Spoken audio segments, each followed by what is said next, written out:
Hi friends, இன்றைக்கி நம்ம popcorn chicken தான் பார்க்க போகிறோம். நம்ம வெளியில் கடைகளில் அதிக விலை கொடுத்து வாங்கி சாப்பிட்றதுக்கு சிம்பிளாக ஈஸியாக நம்ம வீட்டிலேயே செஞ்சிடலாம். அதுக்கு சிக்கனை மெலிசாக இந்த மாதிரி கட் பண்ணி எடுத்துக்கோங்க. அது கூட இஞ்சி பூண்டு பேஸ்ட்டு, மஞ்சள் தூள், மிளகாய் தூள், தேவையான அளவு உப்பு, கார்ன்ஃப்ளவர், லெமன் பிழிஞ்சு விட்டு நல்ல ஒரு கிளறி 4 மணி நேரம் ஊற விட்டுடுங்க.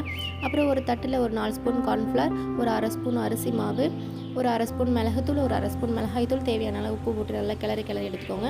அதுக்கப்புறம் அடுப்பில் கடாய் வச்சு எண்ணெய் விட்டு நம்ம ஊற வச்சுருக்கோம்ல அது சிக்கனை அந்த மாவில் போட்டு நல்லா ஒரு 2 பக்கமும் நல்ல ஒரு பரட்டி எடுத்து நம்ம ஆயிலில் போட்டு ஒரு டீப் ஃப்ரை பண்ணி எடுத்திங்கன்னா சூப்பரான நம்ம பாப்கார்ன் சிக்கன் கடையில் சாப்பிடுவோம்ல அதே பாப்கார்ன் சிக்கன் ரெடி ஆகிடும்.